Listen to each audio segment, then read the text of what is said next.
أنزل علي فيه. صدق الله العلي العظيم وصدق رسوله النبي الكريم ونحن على ذلك من الشاهدين والشاكرين والحمد لله رب العالمين. اللهم صل على محمد وعلى آل محمد كما صليت على إبراهيم وعلى آل إبراهيم إنك حميد مجيد. اللهم بارك على محمد وعلى آل محمد كما باركت على إبراهيم وعلى آل إبراهيم إنك حميد مجيد. ஏக வல்லவனாம் அல்லாஹ் ஒருவனையே போற்றி புகழ்ந்தவனாக, அல்லாஹ் தஆலாவுடைய அளவில்லா அன்பும் நிகரில்லா கருணையும் நமது உயிரினும் மேலான கண்மணி நாயகம் ரசூலுல்லாஹ் ஸல்லல்லாஹு அலைஹி வஸல்லம் அன்னவர்கள் மீதும், அன்னவர்களால் வார்த்தெடுக்கப்பட்டு அல்லாஹ் தஆலாவால் தனது திருமறையில் ரலியல்லாஹு அன்ஹும் வ ரது அன் என்று அங்கீகாரம் வழங்கப்பெற்ற சத்தியசீலர்களான சஹாபாக்கள், அவர்கள் வழிவந்த தாபிஈன்கள், தபா தாபிஈன்கள், இமாம்கள், முஃபஸ்ஸிரீன்கள், முஹத்திஸீன்கள், ஃபுகஹாக்கள், ஷுஹதாக்கள், சாலிஹீன்கள் அனைவரின் மீதும் அல்லாஹ் தஆலாவுடைய அளவில்லா அன்பும் நிகரில்லா கருணையும் என்றென்றும் குறைவின்றி நின்று நிலவட்டுமாக. ஆமீன். கண்ணியம் பொருந்திய அல்லாஹின் நல்லடியார்களே, அன்னலம் பெருமானார் ரசூலுல்லாஹ் ஸல்லல்லாஹு அலைஹி வஸல்லம் அன்னவர்களுடைய உம்மத்தார்களே, நாம் ஒரு சிறப்பு மிகு சபையில் வீற்றிருக்கின்றோம் என்பதில் பெருமிதம் அடைவது நம் மீது ஒரு நன்றி கடமையாக இருக்கின்றது என்பதை இங்கு உணர முடிகின்றது. பெருமானார் ரசூலுல்லாஹ் ஸல்லல்லாஹு அலைஹி வஸல்லம் அன்னவர்களை பற்றி புகழ் பாடக்கூடிய, அன்னவர்களை பற்றி எடுத்திருக்கக்கூடிய இந்த மீலாது சபைகள் வருடந்தோறும் நாம் ஒரு பக்கம் நடத்தி கொண்டிருந்தாலும், மறுபக்கம் ஒரு சிலர் அறியாமையின் காரணமாக தனக்கு தெரிந்துதான் மார்க்கம் என்று விளங்கிக் கொண்டு இது ஷிர்கு, இது குஃப்ரு, இது கூடாது, இது நபி வழி அல்ல, இது சஹாபாக்கள் காட்டியதல்ல, ஷரீஅத்திற்கும் இதற்கும் தொடர்பே கிடையாது போன்ற வாதங்களை எல்லாம் முன்வைப்பது வழக்கம். அது நாம் ஒவ்வொரு வருடமும் எதிர்கொண்டுதான் இருக்கின்றோம், கேட்டுக்கொண்டுதான் இருக்கின்றோம். அதன் அடிப்படையில் இன்று பேச அல்லாஹ் தஆலாவுடைய மிக பெரும் நேசத்திற்குரிய நம்முடைய பல்லப்பட்டி ஷேக் அப்துல் மஹான் காதிர் வலியுல்லாஹ் ரஹ்மத்துல்லாஹி அலைஹி அன்னவர்களுடைய சபையில் அல்லாஹ் வாய்ப்பு வழங்கியிருக்கின்றான். அன்னவர்களையே அல்லாஹ்விடத்தில் வசீலாவாக்கி 3 விஷயங்களை பற்றி இன்ஷா அல்லாஹ் உங்களிடத்தில் பகிர்ந்து கொள்ள ஆசைப்படுகின்றேன். முதல் விஷயம், வழிமாறுகள் என்றால் யார்?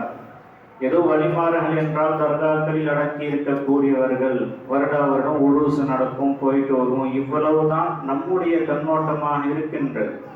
உண்மையில் வழிமாறுகள் என்றால் யார் என்பதை முதலில் இன்ஷா அல்லாஹ் தெளிவுபடுத்துவோம். அதற்கடுத்து இன்றைய தலைப்பாகிய வழிமாறுகள் கொண்டாடிய மீலாத், அதை பற்றி இன்ஷா அல்லாஹ் விரிவாக கூறுவோம். இன்ஷா அல்லாஹ் அல்லாஹுடைய உதவியும் நாட்டமும் இருந்தால் நிறைவாக இது தொடர்பாக யார் யாரெல்லாம் என்ன விமர்சனங்கள் வைக்கின்றார்களோ அதற்கு சஹீஹான பதிலை நாம் இன்ஷா அல்லாஹ் சொல்லுவோம். அதன் அடிப்படையில் முதலில் நாம் தெரிந்து கொள்ள வேண்டிய விஷயம், வழிமாறுகள் என்றால் யார்? வழிமாறுகளுக்கு குர்ஆன் ஹதீஸின் மூலமாக 4 பண்புகள் அவசியம். இந்த 4 பண்புகள் யாரிடத்தில் இருந்தாலும் அவர்கள் அல்லாஹ்வுடைய நேசத்திற்கும் நெருக்கத்திற்கும் பாத்திரமானவர்கள். முதலாவது விஷயம் சஹீஹுல் அகீதா. கொள்கைகள் பல்வேறு வகையாக பலர் மனம் தோன்றியவர்கள் எல்லாம் தான் இயக்கியதெல்லாம் தான் சொன்னதையெல்லாம் கொள்கையாக காட்டிக் கொண்டிருக்கின்றார்களே, அப்படிப்பட்டவர்கள் ஒருபோதும் அல்லாஹ்வின் நேசத்தை பெற முடியாது. முதன்மையான கட்டளையே, முதன்மையான பண்பே சஹீஹுல் அகீதா, அஹ்லு சுன்னத் வல் ஜமாஅத் ரசூலுல்லாஹ் ஸல்லல்லாஹு அலைஹி வஸல்லம் அன்னவர்களும் சஹாபா பெருமக்களும் எதை காட்டி தந்தார்களோ, இமாம்கள் எல்லாம் எதை வகுத்து கொடுத்தார்களோ அந்த அகீதாவில் பிடித்தம் உள்ளவராக இருப்பது முதல் பண்பு. இது ஷர்த். இரண்டாவது முக்தகியன் அனில் துனூப், பெரும்பாவங்களை விட்டும் சிறுபாவங்களை விட்டும் மிக அதிகமாக பெரும்பாவங்களை விட்டு தவிர்ந்திருப்பது நிபந்தனை. பாவங்கள் செய்து கொண்டே அல்லாஹுக்கும் ரசூலுக்கும் மாறு செய்து கொண்டே ரசூலுக்கு எது பிடிக்காதோ, ரசூல் எதை காட்டி தரவில்லையோ அந்த வழிகளில் இருந்து கொண்டு ஒரு நேசர் என்று சொன்னால் அவர் பொய்யர் என்று நாம் திட்டவட்டமாக கூறிவிடலாம். மூன்றாவது பண்பு, அன்னலம் பெருமானார் ரசூலுல்லாஹ் ஸல்லல்லாஹு அலைஹி வஸல்லம் அன்னவர்களுடைய சுன்னத்தை முழுமையாக பேணக்கூடியவராக முத்தபிஉ சுன்னாவாக இருக்க வேண்டும். இந்த மூன்று பண்புகளை விட்டு மட்டும் பார்த்தால் நிறைய பேர் இன்று கிளம்பி விடுவார்கள், எங்களுடைய உஸ்தாதும் ஷேக் தான், எங்க ஆலிமும் ஷேக் தான், அவரும் பெரிய இறைநேசர் தான் என்று. இது மட்டும் ஷர்த் அல்ல, இது மட்டும் பண்பல்ல. இதை தாண்டிய மிக முக்கியமான பண்பு, நான் சொன்ன இந்த மூன்று பண்புகளை உள்ளடக்கிய ஷேக் அவருக்கு இருக்க வேண்டும், அவருடைய ஷேக் அப்படி இருக்க வேண்டும், அவருடைய ஷேக் அப்படி இருக்க வேண்டும். இப்படியே அனலம் பெருமானார் ரசூலுல்லாஹ் ஸல்லல்லாஹு அலைஹி வஸல்லம் அன்னவர் வரை செல்லக்கூடிய அந்த சலாசிலாக்கள் சில்சிலாக்கள் தொடர்படியாக இந்த பகுதியோடு இருந்து அவர் வந்திருந்தால் அவர்தான் உண்மையான இறைநேசர். குர்ஆனில் பார்க்கலாம், ஹஜ்ரத் சுலைமான் அலா நபியினா அலைஹி ஸலாத்து வஸ்ஸலாம் காலத்தில் ஆசிஃப் இப்னு பர்கியா ரஹ்மத்துல்லாஹி அலைஹி அவர்களுடைய வரலாறுகளை அல்லாஹ் கூறுகின்றான். என்னுடைய தலைப்பு அது அல்ல என்பதால் கோடிட்டு காட்டி செல்கின்றேன். மறுபுறம் பெண் வழியாக இருந்த ஹஜ்ரத் மரியம் இப்னு இம்ரான் ரலியல்லாஹு தஆலா அன்ஹா அவர்களை பற்றி குறிப்பிடுகின்றான். அதே போன்று அஸ்ஹாபுல் கஹஃப் 7 நபர்களை பற்றி குறிப்பிடுகின்றான். எல்லோருமே இந்த பண்புகளுக்கு உட்பட்டவர்களாக அல்லாஹ் தஆலாவுடைய நேசத்திற்கும் நெருக்கத்திற்கும் உரியவர்களாக இருந்தார்கள். சரி, ஒரு புறம் சய்யிதுல் அம்பியா பெருமானார் ரசூலுல்லாஹ் ஸல்லல்லாஹு அலைஹி வஸல்லம் மற்ற நபிமார்களில் இருந்த அந்த இறைநேசர்களை பற்றி குர்ஆனில் குறிப்பிட்டதும் ஆச்சரியத்தோடும் வியப்போடும் நாம் பார்க்கின்றோமே. உம்மத்து முஹம்மதியாவுடைய சிறப்பு என்ன? சய்யிதுல் அம்பியாவை போல சய்யிதுல் உம்மா. இது எல்லா உம்மத்துகளுக்கும் தலைமை பண்பு வகிக்கக்கூடிய ஒரு தகுதி அல்லாஹ் இந்த உம்மத்திற்கு தான் கொடுத்திருக்கின்றான். குர்ஆனுடைய சாட்சி. அப்படி என்றால் இதற்கு முன்னால் இருந்த இறைநேச பெருமக்களோடு ஒப்பிட்டு பார்க்கும் போது நபி ஸல்லல்லாஹு அலைஹி வஸல்லம் அன்னவருடைய இறைநேசர்கள் எப்படி இருப்பார்கள் தெரிந்து கொள்ள வேண்டும் அல்லவா? நம் நாட்டைச் சேர்ந்த ஷாஹ் அப்துல் ரஹீம் முஹத்திஸ் தஹலவி ரஹ்மத்துல்லாஹி அலைஹி அன்னவர்களுடைய ஒரு மகன் அப்துல் காதிர் முஹத்திஸ் தஹலவி ரஹ்மத்துல்லாஹி அலைஹி ஹஜ்ரத் உமர் ஃபாரூக் ரலியல்லாஹு தஆலா அன்ஹுடைய வம்சாவழியில் வரக்கூடியவர்கள். அவர்களுடைய சிறப்பு என்ன தெரியுமா? இந்த உம்மத்து முஹம்மதியாவில் பிறந்தது மட்டுமல்ல, நாம் சொன்ன அந்த 4 பண்புகளுக்கும் மிக முக்கியமான சொந்தக்காரர். அவருடைய பார்வை பட்டால் நாயும் கூட காமிலாக மாறும். அர்வாஹுல் ஸலாஸா கிதாபை எடுத்து பாருங்கள். ஒரு முறை பள்ளியில் தொழுதுவிட்டு வெளியே வருகின்றார்கள். தற்செயலாக எதிர்ச்சையாக ஒரு நாயின் மீது பார்வை படுகின்றது. அந்த நாய் ஷேக்காக மாறி போனது மற்ற நாய்களுக்கெல்லாம். அந்த நாய் கரை ஒதுங்க மற்ற நாய்கள் எல்லாம் பின்னாடியே போய் டீமா உட்கார்ந்துருச்சு. ஒரு ஷைஃபும் மற்ற முரீதீன்களும் எப்படி உட்காருவார்களோ அது போன்ற அந்த நாய் ஷைஃபாக மாறி மற்ற நாய்களும் உட்கார்ந்துடுச்சு. அதை சொல்லக்கூடிய முஸன்னிஃப் ரஹ்மத்துல்லாஹி அலைஹி விளையாட்டாக சொல்வார்கள், அப்துல் காதிர் ரஹ்மத்துல்லாஹி அலைஹி அல்லாஹ்வுடைய நேசத்தை பெற்றவருடைய பார்வை பட்டதும் ஒரு நாய் கூட காமிலாகி போய் எல்லாம் தஸ்பீஹ் செய்ய உட்கார்ந்துடுச்சு பாருங்க அப்படின்னு. உம்மத்து முஹம்மதியாவுடைய தரத்தை இந்த ஒரு நிகழ்வில் நாம் அறிந்து கொள்ளலாம்.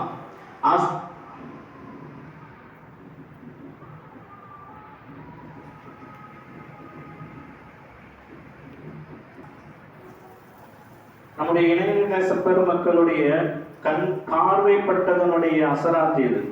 உடனே சில பேர் இதுலயும் ஒரு கேள்வி கேட்டுட்டு வந்துருவாங்க, நாயை போய் ஷேக்ன்றாரு, நாயை போய் முரீதுன்றாரு. மனிதர்களோடு ஒப்பிட்டு அவர்களை ஷேக்காகவோ முரீதாகவோ நாம் குறிப்பிடவில்லை. மற்ற நாய்களோடு ஒப்பிடு பார்க்கும் போது அந்த நாய்க்கு ஒரு தனித்தன்மை கிடைச்சிருச்சு. அப்படிதான் பார்க்கணுமே தவிர மனிதர்களோடு ஒப்பிடக்கூடாது. சரி, விஷயத்திற்கு வரலாம். அன்னலம் பெருமானார் ரசூலுல்லாஹ் ஸல்லல்லாஹு அலைஹி வஸல்லம் அன்னவர்களுடைய உம்மத்தினருக்கு அல்லாஹ் வழங்கிய மிக பெரும் கொடை இது. அல்லாஹ்வுடைய நேசம் இந்த உம்மத்துக்கு கிடைத்தது போல் யாருக்கும் கிடைக்கவில்லை. இன்ஷா அல்லாஹ் வரக்கூடிய செய்திகளில் அதில் எல்லோரும் புரிந்து கொள்வோம். அல்லாஹ் அதற்கான வாய்ப்பை நமக்கு தருவான் என்று ஆதரவு வைக்கின்றோம். இப்ப வலியுல்லாஹ்னா என்ன? முதலில் சொன்னது போல சஹீஹுல் அகீதா, கொள்கை சீராக இருக்கணும். இரண்டாவது, பெரும்பாவம் சிறும்பாவங்களை தவிர்த்திருக்க வேண்டும். மூன்றாவது, அன்னலம் பெருமானார் ரசூலுல்லாஹி ஸல்லல்லாஹு அலைஹி வஸல்லம் அன்னவருடைய வழிமுறையை முழுவதுமாக பின்பற்றக்கூடியவராக இருக்க வேண்டும். நான்காவது, அவருடைய சில்சிலா தொடர் நபி பெருமான் ஸல்லல்லாஹு அலைஹி வஸல்லம் அன்னவர்கள் வரை பரிசுத்தமாக இதே போன்று போய் சேர வேண்டும். இப்படிப்பட்டவர்களே நேசர்கள். இந்த உம்மத்து முஹம்மதியாவில் அஹ்லுஸ் சுன்னத் வல் ஜமாஅத்தினுடைய கொள்கைக்கு உட்பட்ட எத்தனை நூல்களை நீங்கள் படிக்கின்றீர்களோ, மதரசாக்களில் ஓதி தரப்படுகின்றதோ, முஃபஸ்ஸிரீன்கள், முஹத்திஸீன்கள், ஃபுகஹாக்கள் என்று எல்லோருமே இந்த பட்டியலில் வரக்கூடியவர்கள் தான். எல்லோருமே இறைநேச பெருமக்கள் தான். எனினும் இறைநேசத்தில் சில உச்சத்தை அடைந்த நபர்களும் உண்டு. அப்படிப்பட்டவர்களை மட்டுமே நான் தேர்ந்தெடுத்ததில் ஒரு 50க்கும் மேற்பட்ட நபர்கள் கிடைத்தார்கள். 50 பேர் இங்கு பேச போறதில்லை, இன்ஷா அல்லாஹ் குறைவாக தான் பேசுவோம். ஆனால் இதை பற்றி தேடி பார்க்கும் போது மட்டுமே இறைநேசத்தில் உச்சத்தை அடைந்தவர்கள் என்ற பட்டியலில் மட்டுமே என்னால் ஒரு 50க்கும் மேற்பட்டவர்களை குறிப்பிட முடியும். அவர்களை பற்றிய தகவல்கள் இருக்கக்கூடிய கிதாபுகள் 150க்கும் மேலே என்னால் தர முடியும்.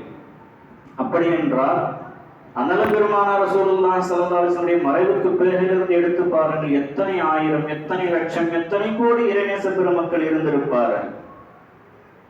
நம்முடைய முக்கியமான தலைப்பு என்ன? மீலாது கொண்டாட்டம். அன்னலம் பெருமானார் ரசூலுல்லாஹி ஸல்லல்லாஹு அலைஹி வஸல்லம் சிறந்த நூற்றாண்டுகள் என்று 3 நூற்றாண்டுகளை குறிப்பிட்டார்கள். அந்த காலகட்டத்தில் இந்த பழக்கம் இல்லை. எதிர்த்தரப்பினுடைய வாதமே இதுதான். அப்பெல்லாம் இல்லவே இல்லை. ஏன்னா ஷரீஅத் அப்படின்னு சொன்னா 3 விஷயங்களை உள்ளடக்கியது. அகாயிது கொள்கை, அமல் அமல் சார்ந்த விஷயங்கள், இபாதத்து, அஹ்லாக், தஸவ்வுஃப், இந்த 3ம் உள்ளடக்கியது தான் ஷரீஅத் முஹம்மது ஸல்லல்லாஹு அலைஹி வஸல்லம். அது எதிலிருந்து எடுக்கப்படுகின்றது, பெறப்படுகின்றது என்று பார்த்தால் அதற்கான வரையறையே ஒன்று சஹாபாக்கள், இரண்டாவது தாபிஈன்கள், மூன்றாவது தபுஉ தாபிஈன்கள். இந்த 3 காலங்களில் ஒரு சொல் சொல்லப்பட்டாலோ அல்லது ஒரு அமல் செய்யப்பட்டாலோ அல்லது ஒரு விஷயத்தை அங்கீகரிக்கப்பட்டாலோ அது ஷரீஅத்தாக பதியப்படும். கியாமத் நாள் வரையிலும் அது பின்பற்றப்படும். அப்ப மீலாதும் கொண்டாடுறீங்க, இந்த 3 காலத்துல இல்லையே, எப்படி நீங்க உருவாக்குனீங்க, எப்படி நீங்க செஞ்சீங்க, அதனால்தான் நாங்க பித்அத் என்று கூறுகின்றோம் என்ற வாதத்தை வைத்தே மக்களை வழிகெடுத்துக் கொண்டிருக்கக்கூடிய காலகட்டம் இது. எதையுமே ஒரு கோணத்தில் பார்க்க கூடாது. எத்தனையோ கோணங்கள் உண்டு. ஒரு கோணத்தில் நிறைவாக நான் சொல்ல வருவதாக இருந்தால் இந்த அமலையும் ஹதீஸின் மூலமாக நம்மால் ஊர்ஜிதம் செய்ய முடியும். சுன்னத்தின் அடிப்படையில் தான் நாம் நடக்கின்றோம் என்பதை காட்ட முடியும். இதை முதலாக துவக்கியவர்கள் ஷைக் முஈனுத்தீன் உமர் இப்னு முஹம்மது மல்லா ரஹ்மத்துல்லாஹி அலைஹி, ஹிஜ்ரி 6ஆம் நூற்றாண்டை சேர்ந்தவர். இப்போ முதலாக இது போன்ற விசாலமான முறையில் சபைகள் ஏற்பாடு செய்யணும், அதற்கு இந்த அமைப்பிலெல்லாம் நாம கொண்டாடணும்ன்ற வழிமுறையை கொடுத்த இறைநேச பெருமானார், பெரும் சூஃபி ஞானி, வடக்கு ஈராக்கில் இருக்கக்கூடிய குர்திஸ்தான் என்ற நாட்டினுடைய தலைமை பீடம் இர்பில் என்ற ஒரு நகரம். அது பக்கத்துல இருக்கக்கூடிய தான் மௌசில். இந்த மௌசில் எங்க இருக்கு அப்படின்னா ஹஜரத் யூனுஸ் அலா நபியினா அலைஹி ஸலாத்து வஸ்ஸலாம் அன்னவர்களுடைய ஊர். அந்த ஊருக்கும் இந்த மௌசிலுக்கும் 80 அல்லது 90 கிலோமீட்டர் இடைவெளி தான். அந்த இடத்தில் பிறந்தவர்கள் தான் நான் குறிப்பிடக்கூடிய மாபெரும் சூஃபி ஞானி ஷைக் முஈனுத்தீன் உமர் இப்னு முஹம்மது மல்லா ரஹ்மத்துல்லாஹி அலைஹி. மல்லா என்றால் அரபியில் நிரப்பக்கூடியவர் என்று அர்த்தம். ஏன் இந்த பட்டப்பெயர் இவருக்கு வந்தது? செங்கல் சூளைகளை எல்லாம் விறகுகளால் நிரப்பி அதில் வரக்கூடிய வருமானத்தை வைத்து தன்னுடைய தேவைக்கென்று மிக சொற்பமாக எடுத்துக்கொண்டு மற்ற பணத்தை எல்லாம், மற்ற வருமானத்தை எல்லாம் அல்லாஹ்வின் வழியில் சதகா செய்த, கை நிறைய கொடுத்த வாரி வல்லல் அவர்கள். அதனால் அவருக்கு மல்லான்ற பேரே வந்துருச்சு. அவர்கள் தான் மௌசில் என்ற ஊர்ல முதன்மையாக இதை தோற்றுவித்தார்கள். இவர் வாழ்ந்த காலம் சாதாரண காலம் அல்ல. நூருத்தீன் ஜங்கி ரஹ்மத்துல்லாஹி அலைஹி நீங்கள் கேள்விப்பட்டிருக்கலாம். அன்னலம் பெருமானார் ரசூலுல்லாஹி ஸல்லல்லாஹு அலைஹி வஸல்லம் அன்னவர்களுடைய புனித உடலை திருடுவதற்காக வேண்டி யஹூதிகள் சிலர்கள் சூழ்ச்சி செய்து மதீனாவில் முஸ்லிம்களாக வேடமணிந்து வந்து சுரங்கப்பாதை அமைத்து இன்னும் சற்று தூரம் தான் இருக்கின்றது பெருமானாருடைய உடலை கைப்படுத்த நபி ஸல்லல்லாஹு அலைஹி வஸல்லம் இரபில் நாட்டில் இருக்கக்கூடிய நூருத்தீன் ஜங்கி ரஹ்மத்துல்லாஹி அலைஹி பேரரசர் கனவில் தோன்றி அதை தடுக்குமாறு கூறினார்கள். அவர் மூலம் தடுக்கப்பட்டு அன்றுதான் இன்று நாம காணக்கூடிய அந்த வலைகள் எல்லாம் ஏற்படுத்தப்பட்டது. அதற்கு முன்னாடி ஓபன் பிளேஸ் தான் அது. அந்த பாக்கியத்தை பெற்ற நூருத்தீன் ஜங்கி ரஹ்மத்துல்லாஹி அலைஹினுடைய ஆன்மீக குரு தான் இந்த ஷேக் முஈனுத்தீன் உமர் இப்னு முஹம்மது மல்லா. அரசு விஷயங்களாக இருக்கட்டும், மார்க்க விஷயங்களாக இருக்கட்டும், தன்னை பக்குவப்படுத்தக்கூடிய ஆன்மீக விஷயங்களாக இருக்கட்டும், அவர்தான் ஆலோசகர். எதுவாக இருந்தாலும் அவரிடத்தில் கேட்டுதான் முடிவு செய்வார்கள். அப்பேற்பட்ட இறைநேசத்தை பெற்ற அந்த மகான் தான் முதலாக இந்த மீலாது விழாவை பெருமானார் ரசூலுல்லாஹி ஸல்லல்லாஹு அலைஹி வஸல்லம் அன்னவர்கள் பிறந்த நாட்களை இது போன்று கொண்டாட வேண்டும் என்று வழிகாட்டியவர்கள். இதை பார்த்த அந்த காலத்தில் இருந்த பெரும் அரசர்கள், அதில் மிக முக்கியமானவர் சலாஹுத்தீன் அய்யூபி என்று போற்றி பாராட்டுகின்றோமே, ஃபாத்திஹுல் பைத்துல் மக்திஸ் என்று பாராட்டு பெற்ற அந்த சலாஹுத்தீன் அய்யூபி ரஹ்மத்துல்லாஹி அலைஹினுடைய மச்சான் தான் இரபில் நாட்டு மன்னராக இருந்தார், முகஃபர் சயீத் என்ற அரசர்.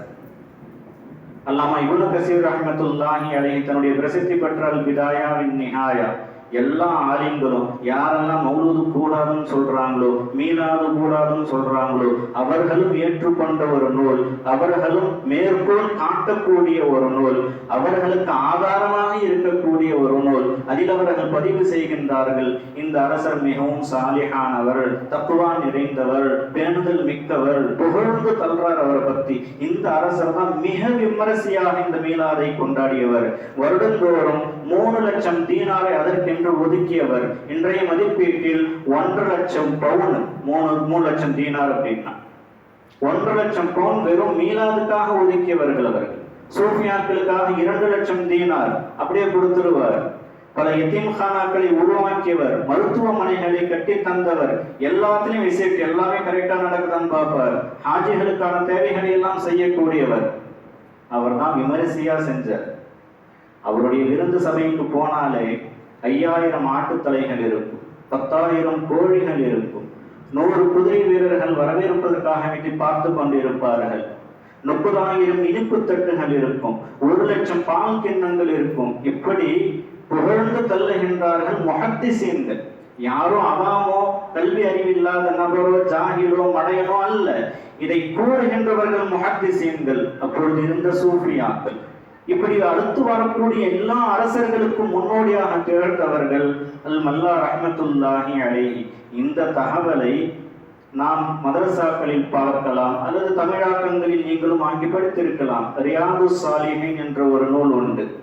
அதை எழுதியவர்கள் இமாம் நவவி ரஹ்மத்துல்லாஹி அலைஹி. அவர்களுடைய ஷைஃபும் உஸ்தாதுமான அபூ ஷாமா ரஹ்மத்துல்லாஹி அலைஹி ஒரு பிரசித்தி பெற்ற நூலை எழுதியிருக்கின்றார்கள். நூலினுடைய தலைப்பே வினோதமானது. இன்காருல் பிதஇ வல் ஹவாதிஸ், அல் பாஇது அலல் இன்காரி பிதஇ வல் ஹவாதிஸ். இந்த இஸ்லாமிய சமூகத்திற்குள் எதுவெல்லாம் புதிதாக உருவாகி இருக்கின்றதோ, இதில் எதுவெல்லாம் இஸ்லாத்திற்கு முரணாக இருக்கின்றதோ, எதுவெல்லாம் ரசூலுடைய வழிமுறைக்கு தகாததாக இருக்கின்றதோ, அதையெல்லாம் அடையாளமிட்டு காட்டி இது செய்யக்கூடாதுன்ட்டு அப்படியே நகர்த்திட்டு வர்றவங்க இந்த மௌலூதை பிதஅத்து நகர்த்தல, இதை செய்யணுன்றதுக்கான ஆதாரத்தாகவும் இது கொண்டு வர்றாங்க. இரண்டாவது ஹஜ்ரத் அப்துர் ரஹ்மான் இப்னு ஜௌஸி ரஹ்மத்துல்லாஹி அலைஹி அன்னவர்களும் 6ஆம் நூற்றாண்டை சேர்ந்தவர்கள் தான். ஹஜ்ரத் அபூபக்கர் சித்தீக் ரலியல்லாஹு தஆலா அன்ஹு அவர்களுடைய 19வது வம்சாவழி.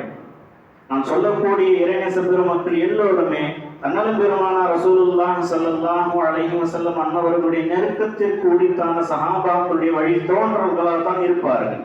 யாரெல்லாம் இறைநேசர் என்று நாம் பாராட்டுகின்றோமோ கொண்டாடுகின்றோமோ, அவர்கள் மூலமாக இந்த உம்மத்துக்கு பல்வேறு நலவுகள் நடந்திருக்கின்றது பார்க்கின்றோமோ, எல்லோருமே சஹாபாக்களுடைய வம்சாவழியினராகத்தான் இருப்பார்கள்.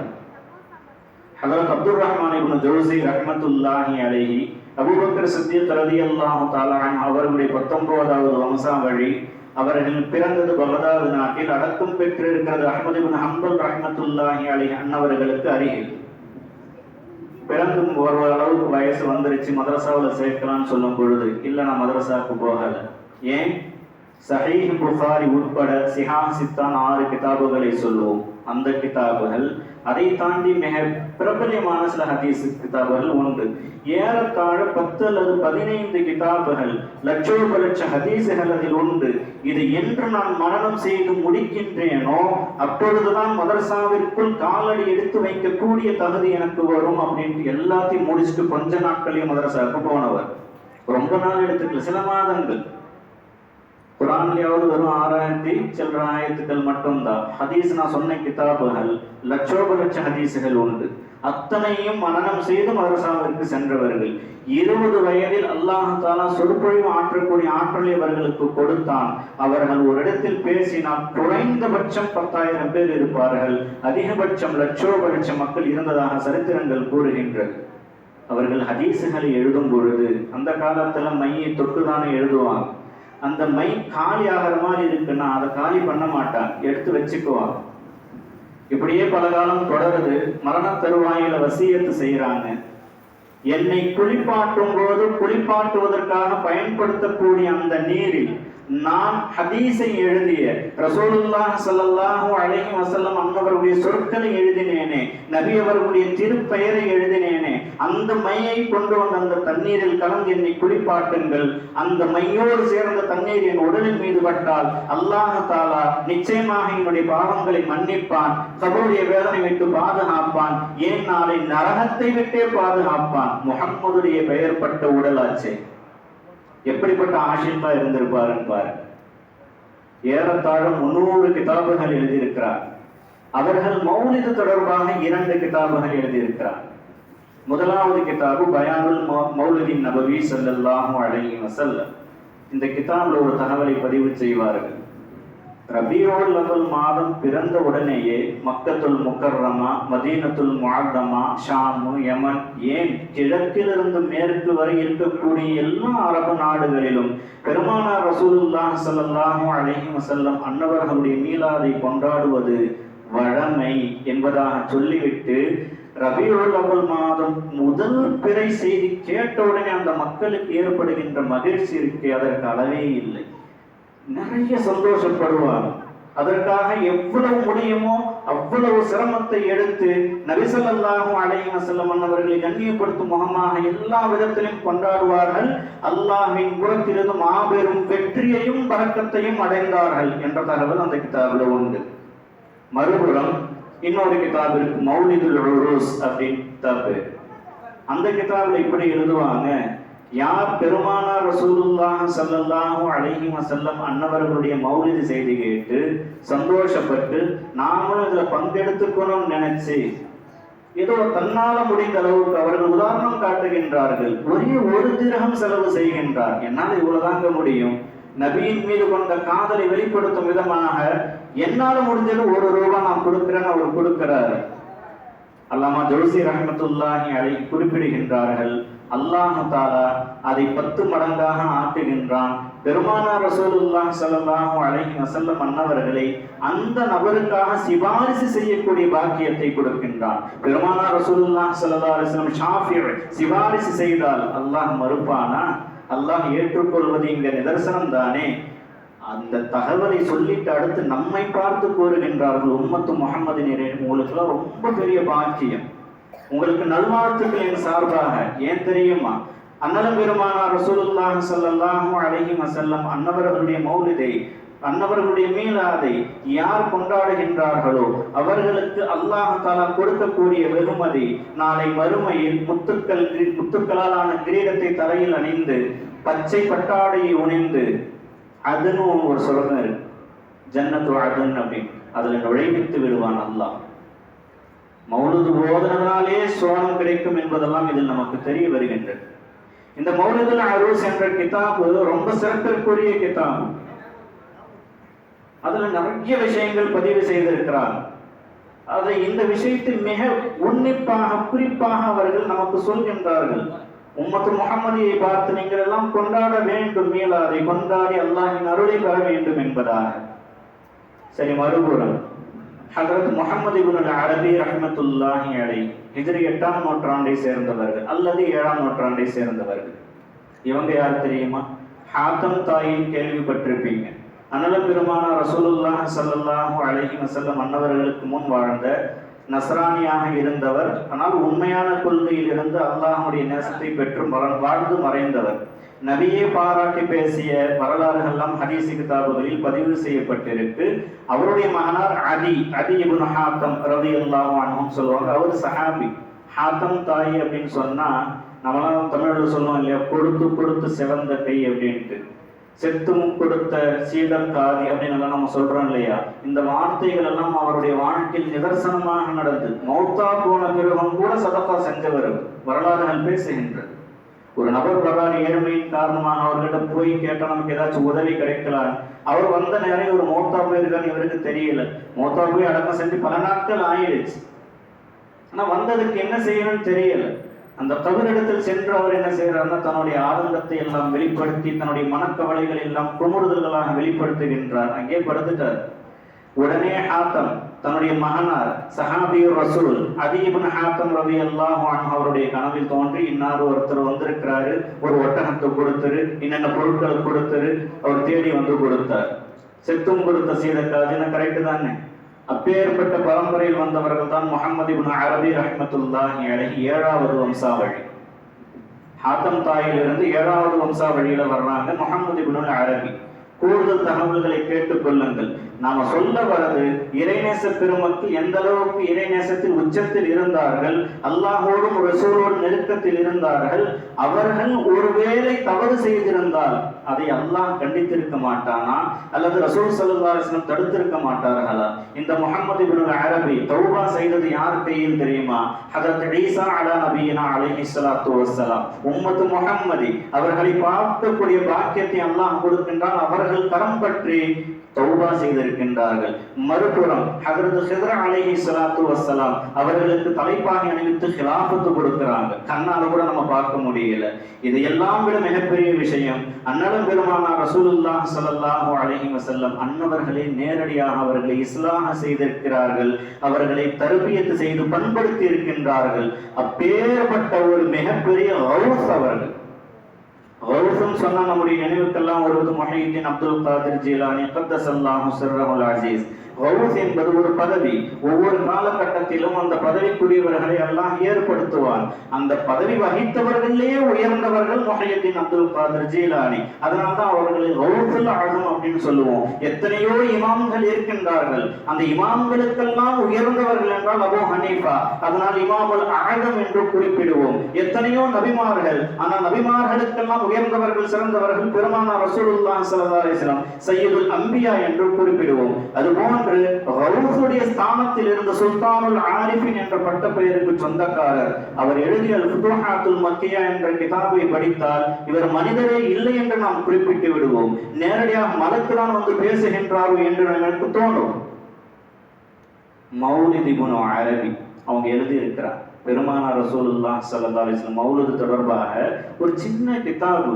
ஆனால் கடுகு சிறுத்தாலும் காரம் குறையாது என்பது போல ஒவ்வொரு வாசகமும் ஆணித்தரமாக அவ்வளவு ஆழமானதாக இருக்கும். பெருமானார் ரசூலுல்லாஹி ஸல்லல்லாஹு அலைஹி வஸல்லம் அன்னவர்களை புகழ்ந்து அவர்களுடைய பிறப்பை பற்றி அவ்வளவு அழகாக எழுதிய கிதாப். சரி, இதுவரை நாம் பார்த்தது அரபு தேசங்கள், ஈராக் இந்த சைடு உள்ளவர். நம்ம நாட்டையும் பார்க்கலாமே கொஞ்சம். நம்ம நாட்டில் அப்துல் ஹக் முஹத்திஸ் தெஹ்லவி ரஹ்மத்துல்லாஹி அலைஹி இந்திய நாட்டிற்கு ரசூலுல்லாஹி ஸல்லல்லாஹு அலைஹி வஸல்லம் அன்னவர்களுடைய ஹதீஸுகள் அதுவரை பரிச்சயம் இல்லை. இந்த மக்களுக்கு அதெல்லாம் தெரியாது. எந்த அளவுக்கு நம்முடைய இஸ்லாமிய மக்கள் இருந்தார்கள் என்றால் காபிர்களோடு சேர்ந்து ராமாயணத்தையும் மகாபாரதத்தையும் படித்துக் கொண்டிருந்தார்கள். அப்படி ஒரு காலமும் இருந்தது. இதையெல்லாம் பார்த்துதான் உமர் புலவர் என்ன செஞ்சார்னா, இதுல இருந்து மக்களை விடுவிக்கணுன்றதுக்காக வேண்டி சீரா புராணம் எல்லாம் எழுதி மக்களை தன் பக்கம் இழுத்தார்கள். அப்படி எல்லாம் ஒரு காலம் இருந்தது. ஹதீஸ் யாருக்குமே தெரியாது. அண்ணல பெருமானார் ரசூலுல்லாஹ் என்ன சொன்னாங்க, என்ன செஞ்சாங்க யாருக்குமே தெரியாது. இந்த தகவல்களை எல்லாம் கொண்டு வந்து சேர்த்த மிக பெரும் பாக்கியத்திற்குரியவர் அப்துல் ஹக் முஹத்திஸ் தெஹ்லவி ரஹ்மத்துல்லாஹி அலைஹி பாரசீகத்தில் மதாரிஜுல் நுபுவா அப்படின்ற ஒரு கிதாப் எழுதியிருக்கிறாங்க. நபி பெருமான் ஸல்லல்லாஹு அலைஹி வஸல்லம் அன்னவர்களுடைய வரலாறு எழுதப்பட்ட எத்தனையோ நூல்கள் நீங்கள் எடுத்து ஒரு பக்கம் வைத்துக் கொள்ளுங்கள், இந்த கிதாபை ஒரு பக்கம் வைத்துக் கொள்ளுங்கள். இதில் அவர்கள் பேசிய அளவுக்கு நபி ஸல்லல்லாஹு அலைஹி வஸல்லம் அவர்களை பற்றிய நுட்பங்களையோ ரகசியங்களையோ யாரும் பேசியிருக்க முடியாது. மீலாதை பற்றி அதிலும் குறிப்பிடுகின்றார்கள். அவர்களுடைய பிரசித்தி பெற்ற நூல் 12 மாதங்களை பற்றி மா சபத பிசுன்னா ஃபி ஐயாமி சனன் ஒரு கிதாபு, மௌலிதை பற்றி ஏறத்தாழ 2 பக்கங்கள் மிக அழகாக முறையில் விளக்கம் தருவார்கள். அபூ லஹப் யாருங்க? குர்ஆனில் சபிக்கப்பட்டவன், அல்லாஹ் தஆலாவால் சபித்து கியாமத் நாள் வரையில் எல்லோருமே சபிக்கக்கூடிய சாபத்திற்கு உரியவன். அவனை பற்றி தகவல் புகாரியில் வரும், நிறைய பேர் பேசியிருப்பாங்க, நம்ம எல்லாம் கேட்டு இருக்கிறோம். அண்ணல பெருமானார் ரசூலுல்லாஹி ஸல்லல்லாஹு அலைஹி வஸல்லம் பிறந்த செய்தியை கேட்டு அவருடைய அடிமை பெண் வந்து சொன்னதனால இந்த 2 வகை பயன்படுத்தி சரி போய் விடுதலை செஞ்சிட்டேன்னு சொன்னாரு. திங்கட்கிழமை நடந்தது. இப்னு அப்பாஸ் ரலியல்லாஹு சகோதரர், அபூ லஹபுக்கு சகோதரர். அண்ணல பெருமானார் ரசூலுல்லாஹி ஸல்லல்லாஹு அலைஹி வஸல்லம் குடும்பத்தாரங்க தான் எல்லோருமே. அபூ லஹபும் பெரிய தந்தை தான் நபி அவர்களுக்கு. கனவில் பார்க்கும்போது அவன் சொல்றான், நீங்க எல்லாம் நல்லா இருக்கிறீங்க, நான் நரகத்துல ரொம்ப வாடிக்கிட்டு இருக்கிறேன், என்ன ஒரு ஆறுதல், திங்கட்கிழமையானா இந்த 2 விரல்களுக்கு இடையில ஒரு சுனை நீர் வரும், அதை குடிச்சா கொஞ்சம் ஆறுதலா இருக்கும் என்ற தகவல் சஹீஹ் புகாரியில் பதிவு செய்யப்பட்ட இந்த ஹதீஸை முன்வைத்து கூறுவார்கள். ஒரு காஃபிருக்கு அல்லாஹ் தஆலா நரகத்தில் கூட ஒரு நன்மையை கொடுக்கின்றான் என்றால், ஈமான் கொண்ட மூமின்களுக்கு, ரசூல் ஸல்லல்லாஹு அலைஹி வஸல்லம் அன்னவர்களை நேசிப்பவர்களுக்கு அல்லாஹ் என்ன செய்யணும் தெரியுமா? நேரடியாக சோனத்தை கொடுக்கணும்ன்ற விஷயத்தை பதிவு செய்வார். ஹஜ்ரத் அப்துல் ரஹ்மான் ஜௌசி ரஹ்மத்துல்லாஹி அலைஹி அவர்களுடைய சொல்லி மேற்கோள் காட்டுவார்கள். எங்கெல்லாம் மௌலிதுகள் ஓதப்படுகின்றதோ அந்த வருடம் முழுவதும் பரக்கத்து நிறையும். இஹ்லாஸ ஓதப்பட்டால் நிச்சயமாக பரக்கத்து இருக்கும். மழை பொழிக்கும், மழை பெய்யும், வியாபாரத்துல பரக்கத்து இருக்கும். நம்முடைய நோக்கங்கள் உண்மையானதாக இருந்தால் அதுவும் நிறைவேறும் என்ற தகவலையும் அதில் பதிவு செய்வார்கள். அடுத்து ஹஜ்ரத் ஷா அப்துல் ரஹீம் முஹத்திஸ் தெஹ்லவி ரஹ்மத்துல்லாஹி அலைஹி, அப்துல் ஹக் முஹத்திஸ் தெஹ்லவி ரஹ்மத்துல்லாஹி அலைஹி வழியில் அவங்க என்ன செஞ்சாங்கன்னா, இந்த உம்மத்துக்கு, இந்திய நாட்டு இஸ்லாமியர்களுக்கு ஹதீஸ்களை கொண்டு வந்தவர்கள். அவர்கள் ஹஜ்ரத் உமர் ஃபாரூக் ரலியல்லாஹு தஆலா அன்ஹு அவர்களுடைய வம்சாவழியை சேர்ந்தவர்கள். 32வது வம்சாவழியம். அல்லாஹ் அவர்களுக்கு எப்பேற்பட்ட நேசத்தை கொடுத்திருந்தான் என்றால், அவர்களுடைய மகனார் ஷா வலியுல்லா முஹத்திஸ் தெஹ்லவி ரஹ்மத்துல்லாஹி அலைஹி சொல்வார், என்னுடைய தகப்பனாருக்கும் ரசூல் ஸல்லல்லாஹு அலைஹி வஸல்லம் அன்னவர்களுக்கும் எண்ணி பார்த்திட முடியாத அளவுக்கு ஒரு பிணைப்பு இருந்தது. எப்படிப்பட்ட பிணைப்பு தெரியுமா? ஒரு தடவை சும்மா உடம்பு சரியில்லைன்னு படுத்திருக்கிறாங்க அப்துல் ரஹீம் முஹத்திஸ் தெஹ்லவி ரஹ்மத்துல்லாஹி அலைஹி. பெருமானார் அந்த இடத்தில் ஹாதிராகி, என்னப்பா கஷ்டமா இருக்கா, கவலைப்படாத, ஷிஃபாவாயிடும் என்ற வார்த்தையை சொன்னதோடு மட்டுமல்லாமல் தன்னுடைய தாடியில் இருக்கக்கூடிய 2 முடிகளை பரக்கத்திற்காக கொடுத்து மறைந்தார்கள். எழுந்திருச்சு பார்த்தா 2 முடி தன்னுடைய மகனாருக்கு ஒன்று கொடுத்தாங்க, தான் ஒன்று வச்சிருந்தாங்க. இந்த அப்துல் ரஹீம் முஹத்திஸ் தெஹ்லவி ரஹ்மத்துல்லாஹுடைய இறைநேச பெருமக்கள் வம்சாவழியை பார்த்தா அவங்களுடைய உஸ்தாதுடைய உஸ்தாது பள்ளிவாசல்ல உட்கார்ந்து குர்ஆன் ஓதிட்டு இருக்கிறார். ரொம்ப அற்புதமாக குர்ஆனை ஓதக்கூடிய ஆற்றல் பெற்றவர்கள். திடீரென பார்த்தா ஒரு சந்திரன், அதை சுத்தி இருக்கக்கூடிய நட்சத்திரங்கள் போன்ற ஒரு பெரும் திரளான கூட்டம் வந்தாங்க, உட்கார்ந்தாங்க, கேட்டுட்டு போயிட்டாங்க. இவருக்கு ஒன்றும் புரியல, புதுசா இருக்க, யாருன்னே தெரியல, எல்லாம் வெள்ளஞ்சொல்லையுமா வந்திருக்கிறாங்க. தன்னுடைய ஆசிரியரிடத்தில் ஷேഖிடத்தில் கேட்கும் போது வந்தது யார் என்று தெரியவில்லையா? அண்ணலம் பெருமானார் ரசூலுல்லாஹி ஸல்லல்லாஹு அலைஹி வஸல்லம் அன்னவர்களும் சத்தியசீலர்களான சஹாபா பெருமக்கள். இப்பேற்பட்ட நேசத்திற்குரியவர்கள் அப்துல் ரஹீம் முஹத்திஸ் தெஹ்லவி ரஹ்மத்துல்லாஹி அலைஹி. அவர்கள் வருடம் மீலாதை கொண்டாடுவது வழக்கம். உணவு பரிமாறுவது, செய்வது, கொடுப்பது. ஒரு வருஷம் அவங்களுக்கு அந்த உணவெல்லாம் கிடைக்கல, அந்த வசதி இல்லை. அதனால கடையில வறுத்த கொண்டை கடலையை வாங்கி கொடுத்துட்டாரு. ரசூல் ஸல்லல்லாஹு அலைஹி வஸல்லம் மனாவுல பார்க்கும் பொழுது அந்த கொண்டைக்குள்ள முன்னாடி இருக்கு, ஸல்லல்லாஹு அப்படியே பார்த்து சிரிச்சுக்கிட்டே இருக்கிறான். இதையெல்லாம் எழுதப்பட்ட கிதாபு அத்-துர்ரு ஸமீன் ஃபி முபஷ்ஷராத்தின் நபியில் அமீன் அப்படின்னு வெறும் கிதாபு சொல்லிட்டு போகக்கூடாது. இந்த கிதாபுடைய தரம் என்ன நம்ம தெரிஞ்சுக்கணும்.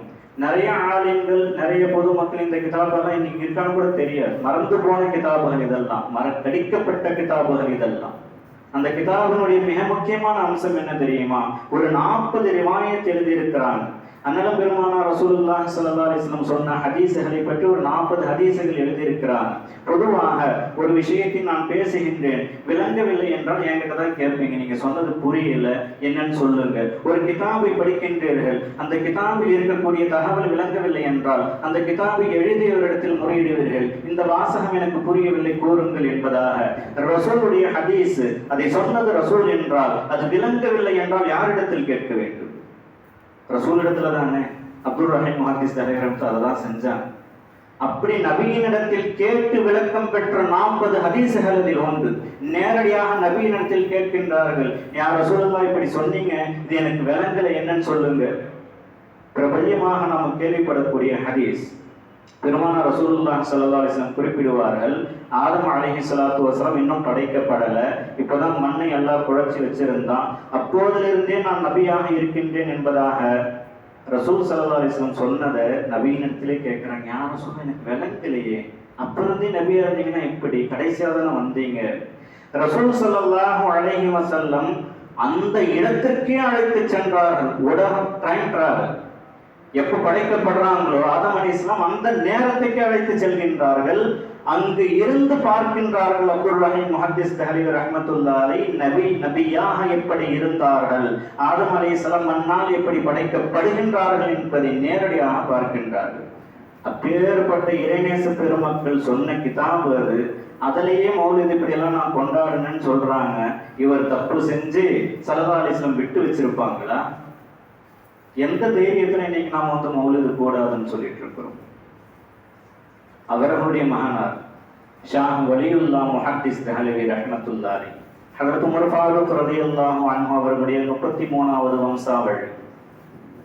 அவர்களாச்சும் கொஞ்சம் இருப்பாங்கன்னு பார்த்தா பெரும்பாலும் நாம சொல்லுவோம் அல்லவா, தாய் 8 அடி வாஞ்சா அது 18 அடி பாய் 10 அடி பாய் எல்லாம் சொல்லுவோமே. அதுபோன்று அப்துல் ரஹீம் முஹத்திஸ் தஹ்லீல் ரஹ்மத்துல்லாஹி அலைஹி நாம் உச்சத்தில் வைத்து பார்க்கும் போது இதுவல்ல உச்சம், இதை விட மேலே ஒன்று உள்ளது என்பதை காட்டக்கூடிய விதமாக ஷாஹ் வலியுல்லாஹ் முஹத்திஸ் தஹ்லீல் ரஹ்மத்துல்லாஹி அலைஹி வாழ்க்கை அமைந்திருக்கின்றது.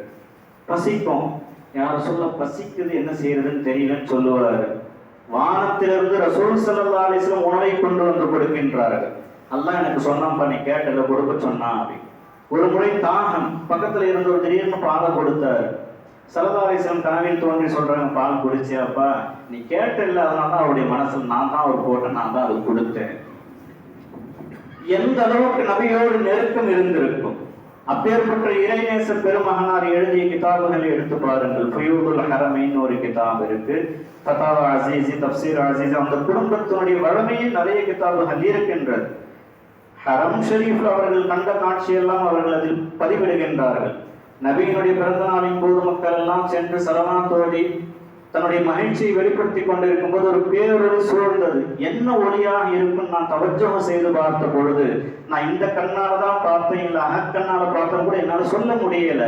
ஏதோ ஒரு நிலை அல்லாஹ் எனக்கு உணர்த்தியது. மலக்குமார்கள் எல்லாம் இறங்குகின்றார்கள். எங்கெல்லாம் நபியின் புகழை பாடப்படுகின்றதோ, நபியை கண்ணியப்படுத்தப்படுகின்றதோ, அவர்களுக்கு ரஹ்மத்தை பொழிவதற்காக வேண்டி அல்லாஹ் இறக்கியிருக்கின்றான் என்பது எனக்கு விளங்கிடுச்சு அப்படின்னா மறுக்க முடியுமா? அவர்களுடைய மகனார் ஹஜ்ரத் அப்துல் அசீஸ் முஹத்திஸ் தஹ்லவி ரஹ்மத்துல்லாஹி, ஒரு குடும்பமே இதற்காக உழைச்சிருக்கு. அப்துல் அசீஸ் முஹத்திஸ் தஹ்லவி ரஹ்மத்துல்லாஹி சிராஜுல் ஹிந்த், இந்தியாவின் ஒளிவிளக்கு என்ற பெயருக்கு சொந்தக்காரர். அவர் தான் இந்த மார்க்கத்துல இந்தியாவுக்கு எது அவசியம் எது அவசியம் இல்லை என்பதெல்லாம் ஃபதாவா அஸீஸ் என்ற ஒரு கிதாபுல பதிவு செஞ்சிருக்கிறாங்க. ஃபத்வா கிதாபு, ஒரு தஃப்சீர் இருக்கு, தஃப்சீரு அஸீஸின், எடுத்து பாருங்க. இந்த மீலாது கொண்டாடுவது எப்பேற்பட்ட சிறப்பிற்குரியது என்று அழகாக விவரித்து கூறியிருக்கின்றார்கள்.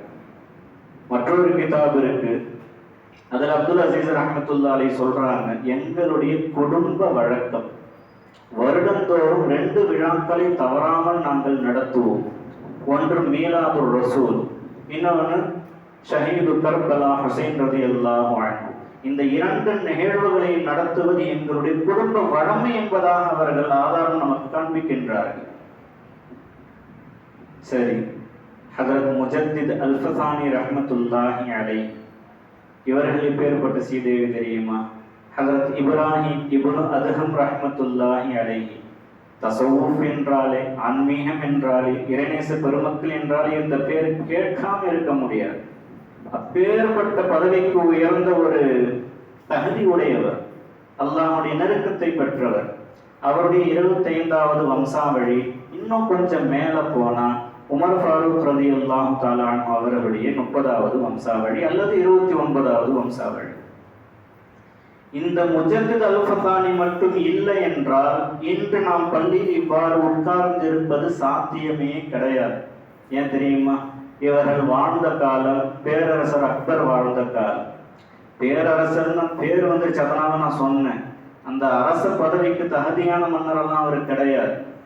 முஷ்ரிக்கீன்களையும் யஹூதிகளையும் நசாராக்களையும் ஒன்றிணைத்து கொண்டு எல்லா மதத்தையும் உள்ளடக்கிய தீனு இலாஹின்ற பெயர்ல, பேர் எவ்வளவு அற்புதமான பேர் பாருங்க, தீனு இலாஹின்ற பெயர்ல மக்களுக்கு எல்லா மதங்களையும் புகுத்தக்கூடிய படுபாதக செயலை செய்தவன் அவன். இவன் சொல்றத கூட ஒண்ணுக்கு தப்பே இல்லை. தீனு முஹம்மதியை அழித்தவர், கொடுங்கோல் ஆட்சி செய்தவன் இஸ்லாமியர்களுக்கு. இன்னைக்கு நீங்க பாக்குறீங்களே, பிஜேபி அரசு வந்து பாம்பு சொல்லக்கூடாதுன்றாங்க, பள்ளியில தொடக்கூடாதுன்றாங்க, பள்ளியை இடிக்கிறாங்க, பசுவை கொல்லக்கூடாதுன்றாங்க. இதெல்லாம் வித்திட்டதே அக்பர் தான். அன்னைக்கு அவன் செஞ்ச வேலை இது. அவன் வந்து பாப்பனர்களுக்கு போட்டு சரி செய்தவனா, கூடவே இருந்து முஸ்லிம்களுக்கு சரி செய்தவனா. அதை எதிர்த்து நின்று தீனு இலாஹின்னு ஒண்ணு கிடையவே கிடையாது, தீனு முஹம்மதி மட்டும்தான் ஹக் என்று எதிர்த்து நின்று இந்த இஸ்லாத்தையும் இஸ்லாமிய மார்க்கத்தையும் பாதுகாக்க போர்வாளாக நின்றவர்கள் தான் அஹ்மது இப்னு சர்ஹந்தி முஜத்தித் அல்-ஃபதானி ரஹ்மத்துல்லாஹி அலைஹி. உமர் ஃபாரூக் வம்சாவழி சும்மா இருப்பாங்களா? எதிர்த்து நின்று ஜெயிச்சார். சிறையில் அடைக்கப்பட்டார்கள். அக்பருடைய மகன் ஜஹாங்கீரும் அதே தப்பு தான் செஞ்சாரு. அதற்கு பிறகு சில பல அடிகள் அவருக்கு விழுவது. அப்புறம் தான் உணர்றாரு நாம செய்யறதான் தப்புன்ட்டு விடுவிக்கப்படுறாரு. இந்த தீனு முஹம்மதியை நிலைநாட்டினார்கள். அந்த காலகட்டத்தில் அந்த அக்பருக்கு கீழே இருந்த அரசர்கள் மேலும் அமைச்சர்கள் எல்லோருக்குமே கடிதம் எழுதுவார்கள். அந்த கடிதத்துக்கு மக்தூபாத்து முஜத்தித் அல்-ஃபதானி ரஹ்மத்துல்லாஹி அலைஹி ஒன்று சேர்த்து இருக்கிறாங்க. 4 பாகம் 5 பாகம் இருக்கு. அதுல மௌலிதை பற்றி ஒருவர் கேள்வி கேட்கின்றார். மௌலிதெல்லாம் கூடாதுன்னு சொல்றாங்களே, உங்களுடைய கருத்து என்ன? அவர்கள் கூறுகின்றார்கள், மௌலிது என்பது என்ன? குர்ஆனை ஓதப்படுகின்றது, அந்த குர்ஆனை பாடல் போல் இசைக்கப்படுகின்றதா? கூடாது.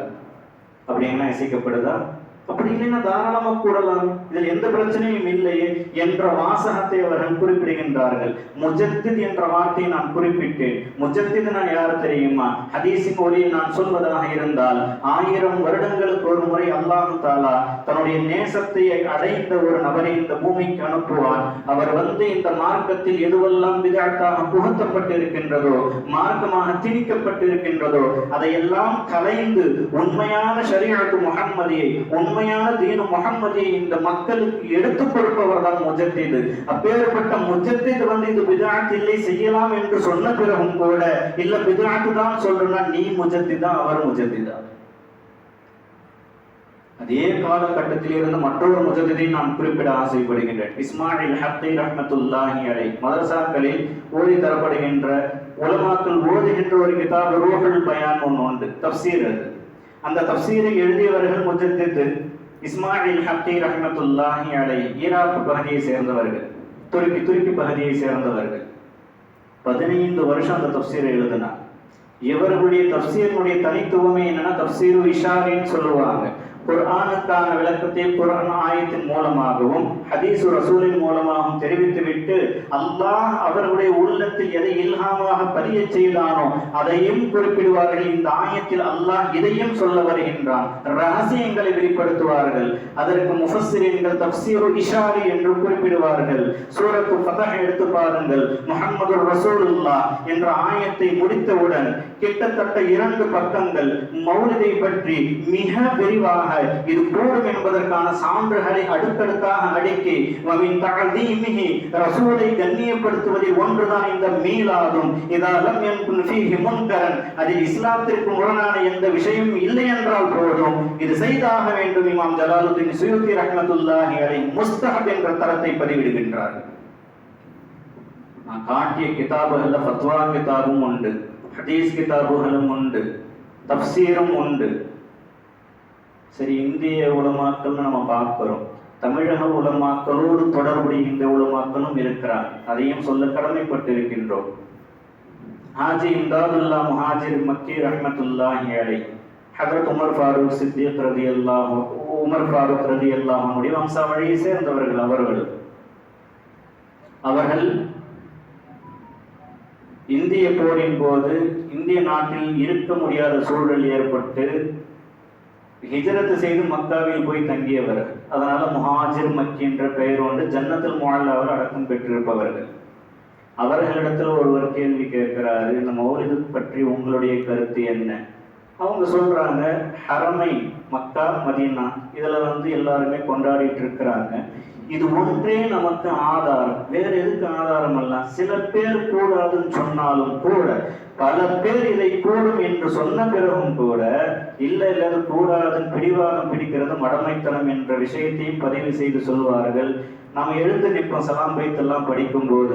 அதை பற்றி நான் அகீதாவா சொல்ல விரும்பல, ஆனால் நான் எழுந்து நிற்பேன், அதுல எனக்கு ஒரு ஆன்மீக உணர்வு ஏற்படும் என்பதாக ஷமாயிமும் இம்தாதியா அப்படின்ற கிதாபு, மற்றொரு கிதாப் குல்லியாத்தி இம்தாதியா ஃபைஸ்லா ஹஃப்து மஸ்அலா, இந்த கிதாப்ல இன்னொரு படி மேல சொல்றாங்க, இந்த மீலாது ஷரீஃபை நான் வருடம் நான் நடத்தி கொண்டிருக்கின்றேன், அதன் மூலமாக பரக்கத்துகளை நான் பெற்றுக் கொண்டிருக்கின்றேன். இதுதான் என்னுடைய கருத்து. யாரெல்லாம் ரசூல் ஸல்லல்லாஹு அலைஹி வஸல்லம் ஹாதிர் ஆவார்கள் என்று நினைத்து இந்த சபையை அலங்கரிக்கின்றார்களோ, கண்ணியப்படுத்துகின்றார்களோ, அவர்களை பார்த்து இது ஷிர்க் என்றோ குஃப்ர் என்றோ சொல்பவர்கள் ஜாஹில்கள். அப்படி சொல்வதற்கு எந்த முகாந்திரமும் இல்லை. இது ஆலமுத் துன்யா, இந்த உலகத்துலதான் காலம் இடம் என்பது அவசியம். நான் இங்க இருக்க முடியும், ஒரே சமயத்துல 10 இடத்துல என்னால போக முடியாது. இது உலக அமைப்பு அல்லாஹ் ஏற்படுத்தியது. ஆனால் அன்னாரும் பெருமானார் ரசூலுல்லாஹி ஸல்லல்லாஹு அலைஹி வஸல்லம் இருப்பது ஆலமுல் அம்ர். ஆலமுல் அம்ருக்கு காலமும் தேவையில்லை, இடமும் தேவையில்லை. அல்லாஹ் நினைத்த இடத்தில் அவர்களை கொண்டு செல்வார்.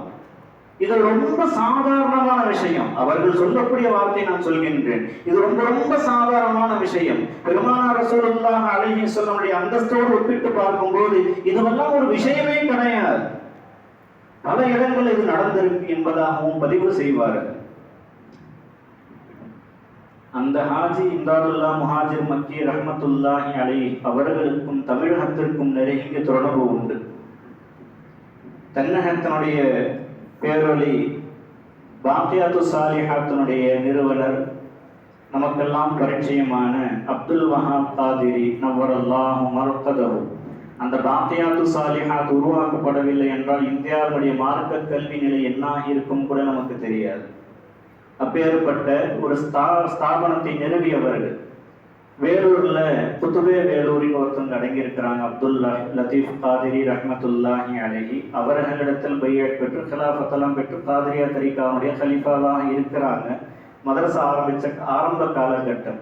மனைவி வஃபாத் ஆயிட்டாங்க. அந்த துயரத்தை அல்லாஹின் பக்கம் திருப்பிடலாம், இங்கே இந்த சிந்தனையில் இருக்கக்கூடாதுன்னு நேரம் மக்காவுக்கு போயிட்டாங்க.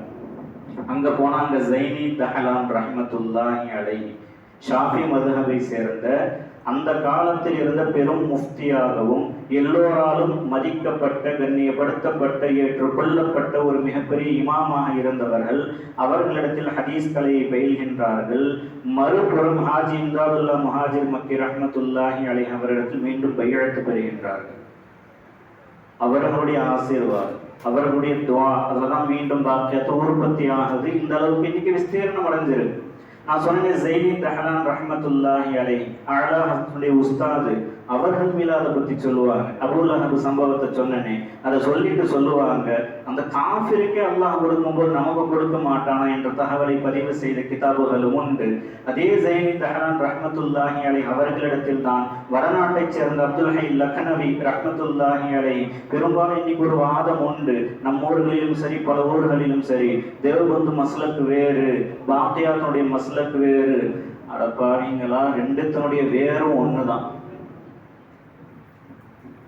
ரெண்டு பேருக்குமே ஷேக் ஹாஜி இம்தாதுல்லா முஹாஜிர் மக்கி ரஹ்மத்துல்லாஹி, ரெண்டு பேருக்குமே உஸ்தாது இமாம் ஜைனி தஹலான் ரஹ்மத்துல்லாஹி அலைஹி. ஒரு மாமரத்தை வைக்கிறீங்கன்னா அதுல வரக்கூடிய கிளைகள் எல்லாமே மாமர கிளையா தானே இருக்கணும். ஒரு கிளை பலாமரம், ஒரு பழம் வேற மாதிரி வருமா என்ன? அப்ப வேறு ஒன்றாக இருக்கும் பொழுது கொள்கையும் ஒன்றுன்னு தானே அர்த்தம். என்று எல்லாமே மறைத்து திணித்து நம்மளை வழிகெடுக்க முயற்சி செய்கின்றார்கள். அதை உணர கடமைப்பட்டு இருக்கின்றோம் என்றனால இதெல்லாம் நான் சொல்லிட்டு இருக்கிறேன். எல்லா கொள்கையும் ஒன்றுதான், ஆனால் இன்று காட்டப்படுவது வேறு. உண்மை மறைக்கப்பட்டு பொய்கள் தான் என்று பரப்பப்படுகின்றது, காட்டப்படுகின்றது. அதில் எந்த சந்தேகமும் கிடையாது. ஆதாரம் என்ன மணிக்கணக்கில் நான் சொல்லிக்கிட்டே இருப்பேன். சரி, இதெல்லாம் ஒரு புறம். ஒரு தப்சீர் இருக்கு, தப்சீராத்து அஹ்மதியா. நம்மை நாட்டை சேர்ந்த அஹமது முல்லா ஜீவன் ரஹ்மத்துல்லாஹி அலைஹி என்பவர் எழுதியது. இவங்க ஹதரத் அபூபக்கர் சித்திக் ரலியல்லாஹு அன்ஹு அவருடைய வம்சாவழியை சேர்ந்தவர்கள். கூடுதல் தகவல், ஹதரத் சாலிஹ் அலா நபியினா அலைஹி ஸலாத்து வஸலாமுடைய வம்சாவழியை சேர்ந்தவர்கள். தப்சீராத்து அஹ்மதியா 276 மஸ்அலாக்களை குர்ஆன்ல இருந்து எடுத்து இந்த ஆயத்துக்கு கீழே அல்லாஹ் இதெல்லாம் சொல்ல வரான் அப்படின்னு எழுதியிருப்பாங்க. மௌலிது தொடர்பாக விளக்கம் வேணுமா, மஸ்அலா நம்பர் 205க்கு போங்க, எழுதி வச்சிருப்பாங்க. இப்போ நான் சொல்ல வந்த செய்திகளுடைய சுருக்கமே என்னன்னா, எல்லா இறைநேச பெருமக்களும் இமாம்களாக போற்றப்பட்டவர்கள், முஹத்திஸீன்களாக அறியப்பட்டவர்கள், இறைநேசத்தின் உச்சத்தை அடைந்தவர்கள் எல்லோருமே மீலாதை கொண்டாடியும் இருக்கின்றார்கள், கொண்டாடியதை நமக்கு காட்டியும் இருக்கின்றார்கள். கொண்டாடுங்கன்னு சொல்லி இருக்கிறாங்க. நிறைவாக நான் சொன்னது போல சில கேள்விகளை கேட்பாங்க. இப்ப நீங்க சொன்னது எல்லாமே ஹிஜ்ரி 6ஆம் நூற்றாண்டிலிருந்து வந்தவர்கள் தான். சலாசா சஹாபாவோ தாபியோ தாபி இதெல்லாம் செய்யவே இல்லையே, அப்போ உங்க ஆதாரம் எல்லாம் உடஞ்சி போச்சேன்னு அழகான முறையில சொல்லுவாங்க. ஒரு ஹதீஸ் உண்டு, ஹதரத் அப்துல்லாஹ் இப்னு மஸ்ஊத் ரலியல்லாஹு தஆலா அன்ஹு அவர்கள் கூறக்கூடியது. இந்த அப்துல்லாஹ் இப்னு மஸ்ஊத் யார் தெரியுமா? ஹிப்ருல் உம்மா, இந்த உம்மத்தினுடைய மிக பெரும் ஞானி என்று போற்றப்படுபவர். சாஹிபு நஅலி ரசூலில்லாஹி ஸல்லல்லாஹு அலைஹி வஸல்லம், நபியினுடைய காலணிகளை சுமக்கக்கூடியவர் என்ற புகழுக்கு உரித்தவர். அப்துல்லாஹ் இப்னு மஸ்ஊத் ரலியல்லாஹு அன்ஹு இஸ்லாத்தை ஏற்றவர்களில் 6வது நம்பரில் இருக்கக்கூடியவர்கள். 2 இடங்களுக்கும் ஹிஜ்ரத் செய்த பெருமையை பெற்றவர்கள். ரசூலுல்லாஹ் ஸல்லல்லாஹு அலைஹி வஸல்லம் சொல்வார்கள், அல்லாஹ் எப்படி குர்ஆனை இறக்கினானோ அதே போன்று நீங்கள் ஆசையோடு ஓத விரும்பினால் அப்துல்லாஹ் இப்னு மஸ்ஊத் ஓதியதை போன்று ஓதுங்கள். ஹனஃபி மذஹபுடைய அஸ்திவாரமே அப்துல்லாஹ் இப்னு மஸ்ஊத் ரலியல்லாஹு அன்ஹு. கூறுகின்றார்கள், ஃபரஅல் முஸ்லிமூன ஹஸனன், முஸ்லிம்கள் ஒரு விஷயத்தை இது நல்லதாக கருதிவிட்டால் ஃபஹுவ இன்தல்லாஹி ஹஸனுன், அல்லாஹ் தஆலாவிடத்திலும் அது அழகானதுதான், நல்லதுதான். இந்த ஒரு ஹதீஸை வைத்து எத்தனை சட்டங்கள் இன்னைக்கு நாம் அமல் செஞ்சுட்டு இருக்கோம் தெரியுமா?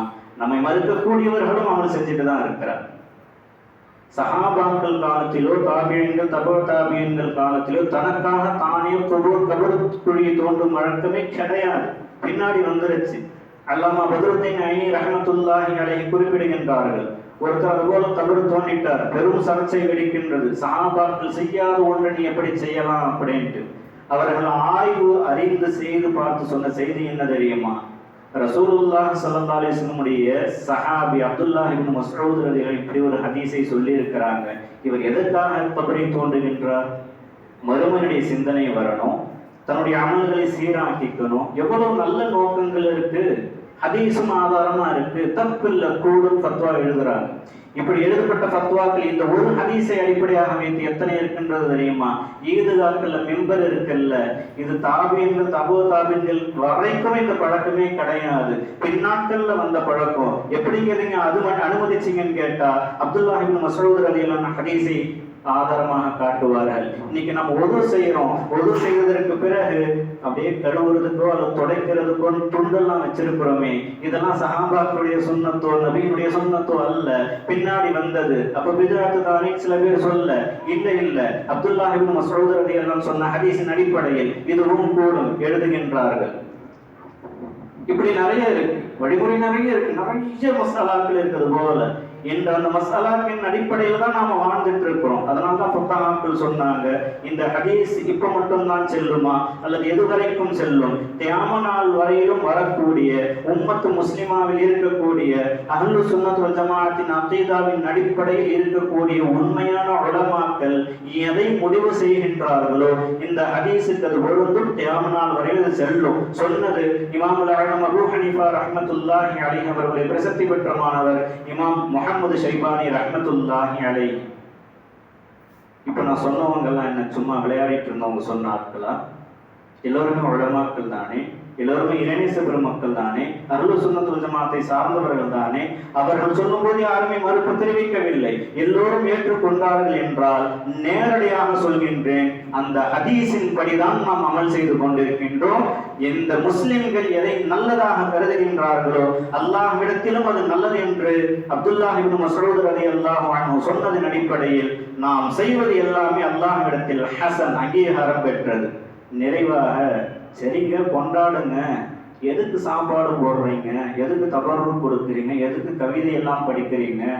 அல்லாஹ் தஆலா ஷுஅராஉ யத்தபிஉஹுமுல் காவூன், கவிஞர்களை வழிகேடர்கள் தான் பின்பற்றுவார்கள் என்று சொல்லியிருக்கிறானே, அப்ப நீங்கெல்லாம் வழிகேடர்கள் என்றுதானே அர்த்தம் என்பதாக சொல்லுவார்கள்.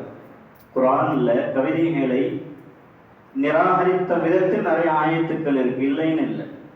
அதை மட்டும் பார்த்தா எப்படி? அல்லாஹ் அதை அனுமதித்த வித ஆயத்தினையும் பார்க்கணும் இல்லையா? அந்த ஆயத்து இறங்கிய பொழுது ரசூலை புகழ்ந்து பாடிய சஹாபாக்களுக்கெல்லாம் வருத்தம்.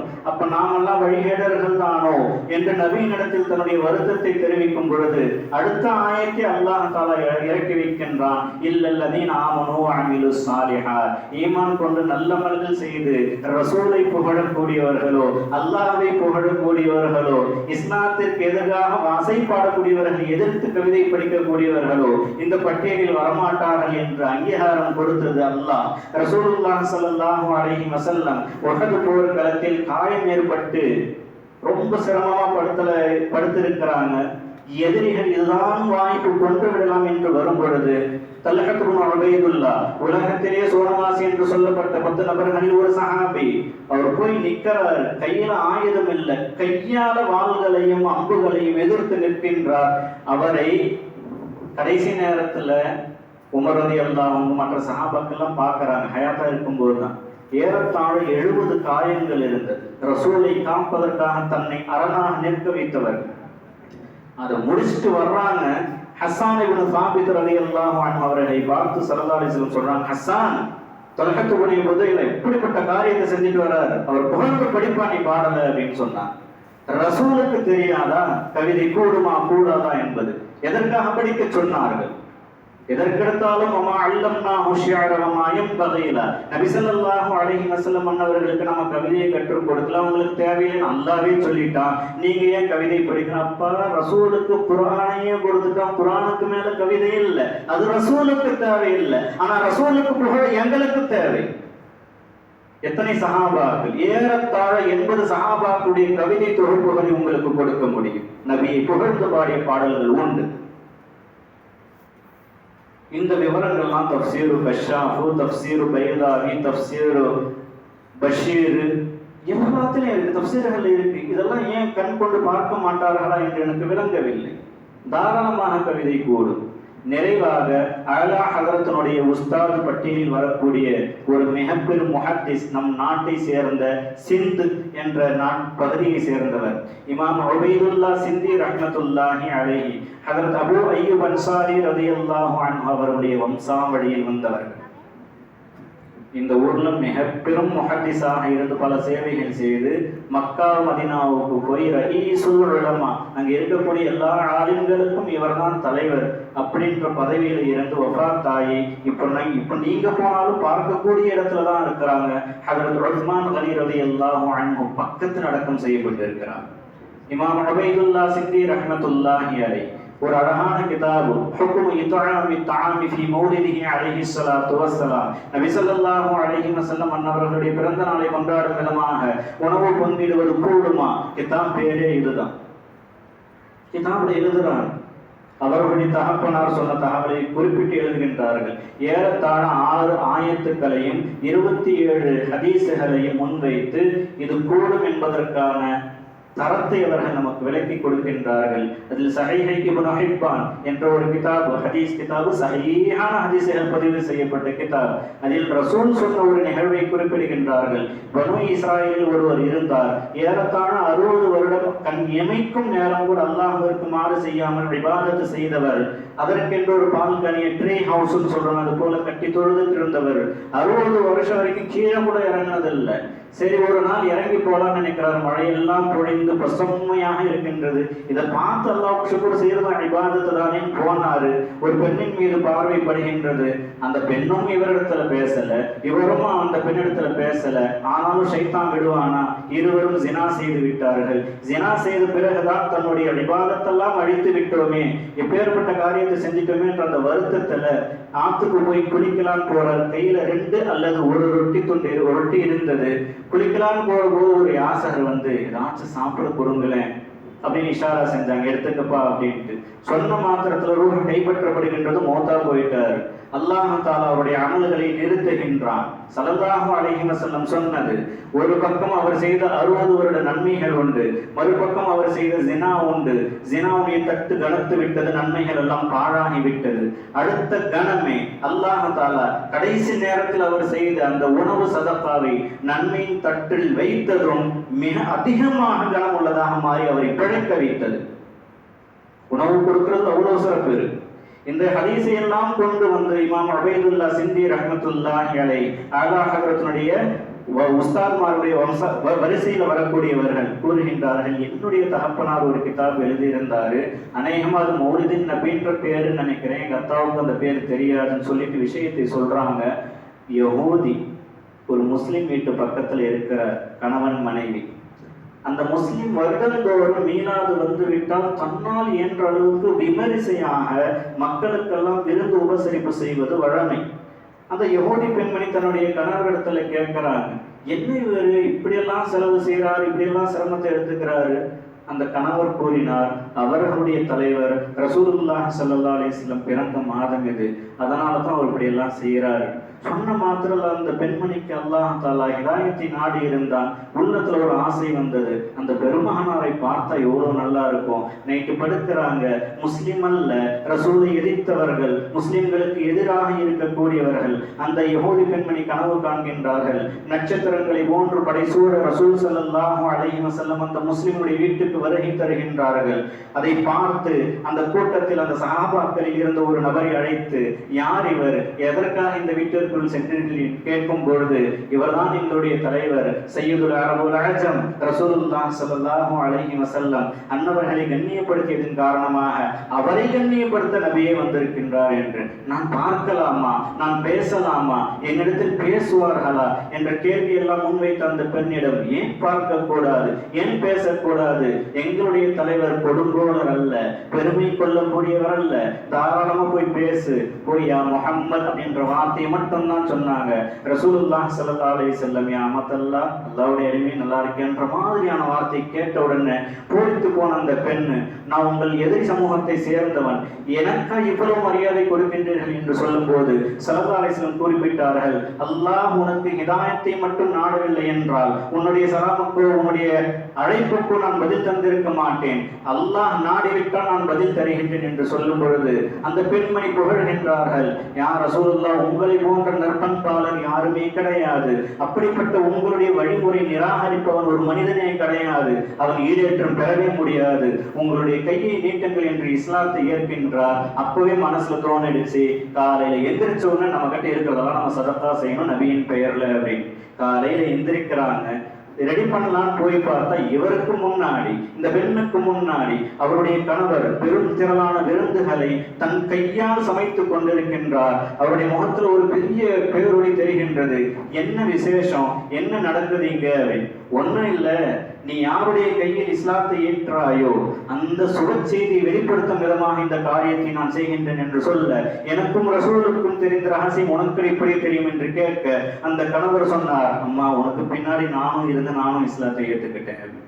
இத்தான் மீலாதை கண்ணியப்படுத்திய ஒரே ஒரு காரணத்தினால் அல்லாஹ் தஆலா அவர்களுக்கு ஹிதாயத்தை கொடுத்தான் என்பதாக ஒரு முஹத்திஸ், ஒரு சஹாபியினுடைய வம்சாவளி நமக்கெல்லாம் முன்னோடியாக இருக்கக்கூடியவர்கள் கூறி தருகின்றார்கள். என்றால் நாம் செய்யக்கூடிய தபர்காத்துகளோ சதகாக்களோ வீணாகுமா? வீணாகாது. கடைசியாக ஒரு விஷயம், இந்த 12 நாள் எதுக்கு நம்ம உலக ஓதுறீங்க அப்படின்னு கேட்பான். எப்போ வேணாலும் ஓத வேண்டியது தானே. நான் ஏற்கனவே சொன்னது போல ஹதரத் அப்துல் ரஹ்மான் இப்னு ஜௌசி ரஹ்மத்துல்லாஹி அலைஹி மௌலிதுல் அரூஸ் ஒரு கிதாப் எழுதியிருக்காங்கன்னு சொன்னேன் இல்லையா? அன்னை ஆமினா ரலியல்லாஹு அன்ஹா 9வது மாதம் ரபியுல் அவ்வல் பிறை 1லிருந்து 12 வரைக்கும் இந்த கிதாபுல மட்டும்தான் நான் பார்த்தேன், எந்த கிதாபுலையுமே இல்லை. ஹஜ்ரத் அபூபக்கர் சித்திக் ரலியல்லாஹு அன்ஹு வம்சாவளி, ஒரு பெரிய முஹத்திஸ், ஒரு பெரிய இறைநேசர், ஒவ்வொரு நாளுக்கும் ஆமினா அம்மையாருக்கு என்ன நடந்தது அப்படின்னு வரிசைப்படுத்துகின்றார்கள். நம்முடைய முன்னோர்களை நாம் சிந்தித்து பார்த்தால் வியப்பில் ஆழ்கின்றோம். இதையெல்லாம் பார்த்துதான் இந்த 12 நாளும் நீங்களும் ஓடுங்க, ஆமினா அம்மாவுக்கு கிடைச்ச அந்த பெரும் பாக்கியம் உங்களுக்கும் கிடைக்கட்டும்னு விதிச்சுட்டு போயிருக்கிறார். எத்தனை பேருக்கு இது தெரியும்? அன்பானவர்களே, சகோதர சகோதரிகளே, மௌலிது என்பது ஏதோ புதிதாக உருவாக்கப்பட்டதோ, ரசூலுக்கோ சஹாபுக்கோ மாற்றமாக உருவாக்கப்பட்டதோ என்ற சிந்தனை உங்கள் மனதில் இருந்தால் தூக்கி எறிந்து விடுங்கள்.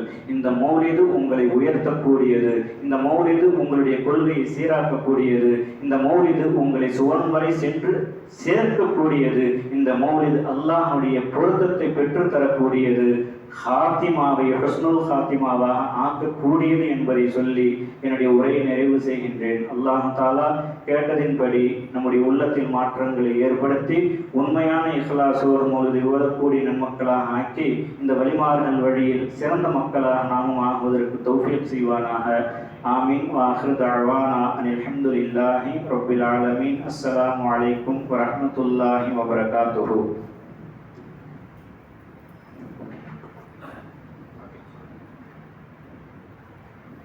அல்ஹம்துலில்லாஹி ரப்பில் ஆலமீன். அல்லாஹும்ம ஸல்லி அலா சய்யிதினா முஹம்மதின் வ அலா ஆலி சய்யிதினா முஹம்மதின் வ பாரிக் வ ஸல்லிம் அலைஹி. ربنا ظلمنا أنفسنا وإن لم تغفر لنا وترحمنا لنكونن من الخاسرين. اللهم اسقنا غيثا مغيثا هنيئا مريئا مريئا نافعا غير ضار عاجلا غير آجل. கிருபையுள்ள ரப்பி ரஹ்மானே, எங்களுடைய பாவங்களை மன்னித்தருள் புரிவாயாக. எங்கள் பெற்றோர்கள், சகோதர சகோதரிகள், மனைவி மக்கள், சொந்த பந்துக்கள், உஸ்தாதுமார்கள், மாணவ மாணவியர்கள், உலக முஸ்லிம்கள் எல்லோரும் செய்த எல்லா பாவங்களையும் மன்னித்தருள் புரிவாயாக. ரப்பே ரஹ்மானே, உனது அருளால் உனது நபிகளாரை புகழக்கூடிய பாக்கியத்தை எங்களுக்கு வழங்கி இருக்கின்றாய். இந்த மௌலிதின் பரக்கத்தால் எங்களுடைய நாட்டங்களை எல்லாம் கபூல் செய்தருள் புரிவாயாக. எங்கள் ஊரில் பிடித்திருக்கக்கூடிய பீடிகள் எல்லாவற்றையும் அகற்றி நல்ல மழையை கொடுத்து எல்லா மக்களுடைய உள்ளத்திலும் நல்ல ஈமானையும் இஹ்லாஸையும் முஹப்பத்துர் ரசூலையும் நிரப்பமாக நிரப்பி தந்தருள் புரிவாயாக. ரப்பே ரஹ்மானே, தொன்று தொற்று இது நடப்பதற்கும் இதற்கு இருக்கக்கூடிய எல்லா இடையூறுகள் அகற்றப்படுவதற்கும் தௌஃபீக் செய்தருள் புரிவாயாக. இதற்காக முயற்சி செய்யக்கூடிய எல்லா நல்லுள்ளங்களுக்கும் அன்னலம்பெருமானார் ரசூலுல்லாஹ் ஸல்லல்லாஹு அலைஹி வஸல்லம் அன்னவருடைய தரிசனத்தை உலகிலும் மறு உலகிலும் என்றென்றும் நசீபாக்கி தந்தருள் புரிவாயாக. ரப்பே ரஹ்மானே, எங்களுடைய உள்ளங்களில் உள்ள எல்லா தேவைகளையும் பூர்த்தி செய்து எங்களை அங்கீகரிப்பாயாக. ரப்பனா ஆத்தினா ஃபித் துன்யா ஹஸனதன் வ ஃபில் ஆখিরাতি ஹஸனதன் வ கினா அஸாபன் நார். வ ஸல்லல்லாஹு தஆலா வ ஸல்லம அலா கைரி ஹல்கிஹி சய்யிதினா முஹம்மதின் வ ஆலிஹி வ அஸ்ஹாபிஹி அஜ்மஈன். வல்ஹம்துலில்லாஹி ரப்பில் ஆலமீன்.